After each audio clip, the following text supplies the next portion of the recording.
आंतरिक चुनाव नहीं, ये एक चैलेंज है, एक चुनौती है जिसको आपको स्वीकार करना पड़ेगा। ये बताने के लिए मैं आज खतौली में आया। यहां उपस्थित समाजवादी पार्टी, राष्ट्रीय लोकदल के सम्मानित नेताओं के साथ आजाद समाज पार्टी के जो भीम आर्मी के जो सम्मानित नेतागण और पदाधिकारी मेरे आदेशानुसार जिस दिन से घोषणा हुई थी यहां मेहनत कर रहे हैं, मैं शब्दों में उनका धन्यवाद नहीं कर सकता हूं। 5 तारीख को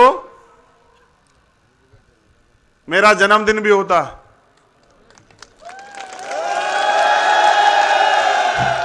जिसको हम लोग 3 दिसंबर में मनाते हैं।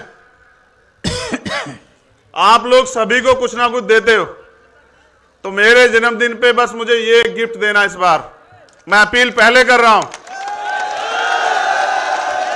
खतौली का उपचुनाव प्रत्याशी जयंत चौधरी जी ने बहुत सोच समझ के दिए। कोई कुछ भी कहता रहे, आपको एक बात याद रखनी है कि गठबंधन का प्रत्याशी हमारा अपना, और जब बात मान सम्मान की हो तो आप लोगों ने कभी मुझे पीठ नहीं दिखाई। आपने हमेशा मेरा मान रखा। मैंने तो मुजफ्फरनगर में भी देखा कि जब जिला पंचायत का चुनाव था, आपने मुझे यहां से 6-6 सांसद मेंबर जिता के दिए, तो मैं इस बात को भूला नहीं। लेकिन आज मैं आपसे कुछ और कहने आया। देश में हालात बड़े खराब, नौजवान परेशान।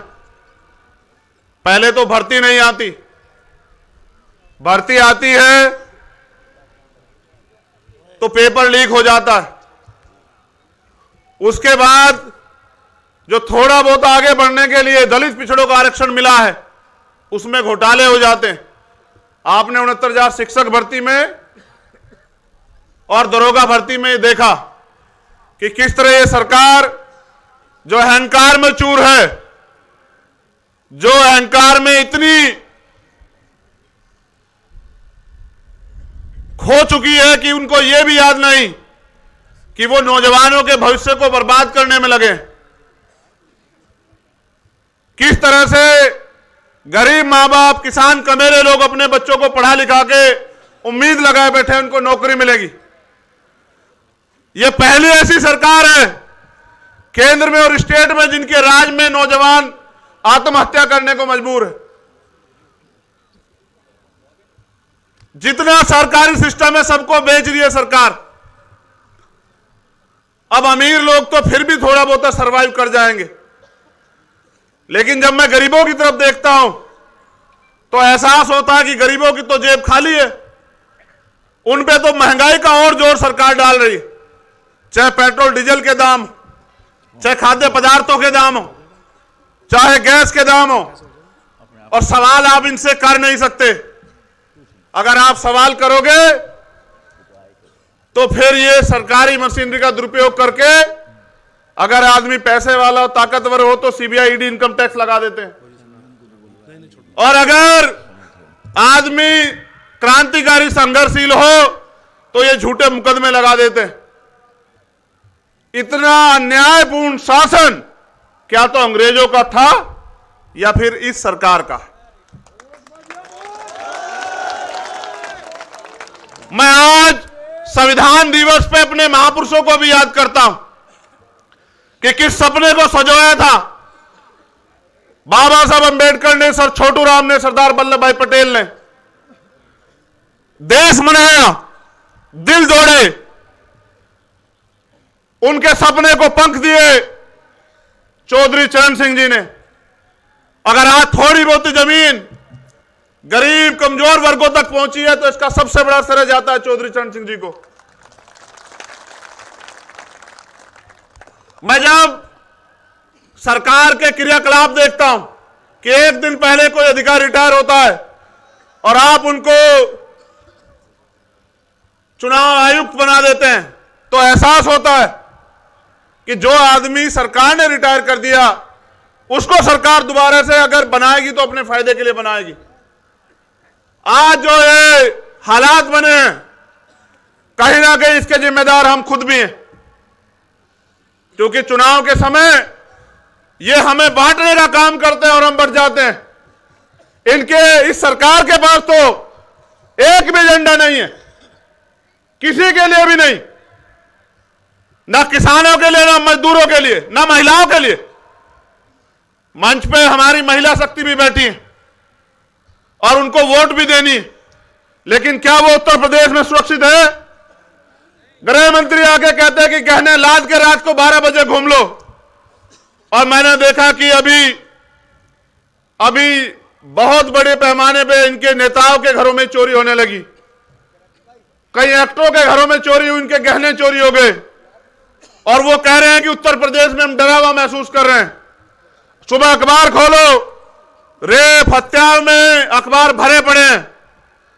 थोड़ी बहुती जो कमी कसर है वो इनके नेता गरीबों की जमीन दबा के माफियाशाही करके पूरी कर दे रहे हैं।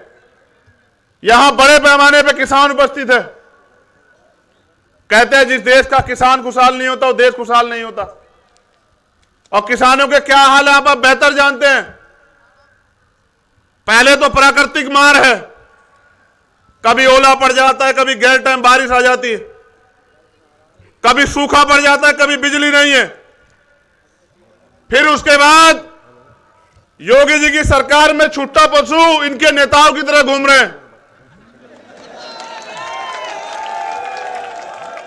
अगर आप तार बाड़ करोगे तो मुकदमा, अगर आप उनको रोकोगे तो मुकदमा, किसान पराली जला देगा तो मुकदमा, लेकिन अगर किसान मुआवजा मांगे फसल का तो 2, 4, 10 रुपए दिखा के उसका मजाक उड़ाते।